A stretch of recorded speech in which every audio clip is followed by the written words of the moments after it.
কি অবস্থা শখ ভাই? আলহামদুলিল্লাহ ভালো। কেমন আছেন ভাই? কি অবস্থা? এখন শাহিন ভাইয়ের বট বিরিয়ানির কাছে চলে আসছেন, কি বট বিরিয়ানি খেয়ে যাবেন নাকি? আলহামদুলিল্লাহ বট বিরিয়ানি আগে থেকে অনুমোদিত অনেক স্বাদ। অনেক স্বাদ। আগে যে কোয়ান্টিটি দিত এখন ওর একটু ভালো কোয়ান্টিটি দেওয়া হয় এখানে। আসলে ভাইয়ের বট বিরিয়ানিটা আসলে অনেক ভাইরাল, দূর দূর দূর থেকে মানুষ আসে খাইতে। ভাইয়ের বিরিয়ানিটা খুব ভাইরাল। হ্যাঁ, ভাইরাল বিরিয়ানি। আর আমার বাইরে বট দেন এক প্লেট বট বিরিয়ানি দেন, খেয়ে দেখুক। লোক আইতেছে, বন্ধু বান্ধব আইতেছে, শহর তোর আইলে সবার নিয়েই খাম একসাথে। হ্যাঁ ইনশাল্লাহ খেয়ে যান ভাইয়ের ইনশাল্লাহ। বিরিয়ানিটা খুব স্বাদের বেলায় বিভিন্ন রাষ্ট্রের মশলা দিয়ে তৈরি, অনেক অনেক অনেক মশলা দিয়ে তৈরি হয়। কত সুন্দর মশলা, এই মশলার কোনো শেষ নাই। শুরু আছে, শেষ নাই মশলা।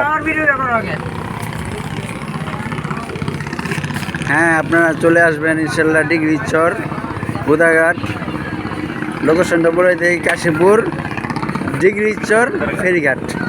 হ্যাঁ, ইনশাল্লাহ আসলেই পাবেন শাহিন ভাইয়ের মজাদার বট বিরিয়ানি ইনশাল্লাহ।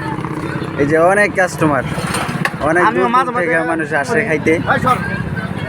আপনারা ইনশাল্লাহ খাবেন ভাইয়ের বিরিয়ানি না? আপনারা কই থেকে আসছেন ভাইয়া? পঞ্চবটি থেকে এসে পড়ছে ডিগ্রি চর গুদারাঘাট বট বিরিয়ানি খেতে।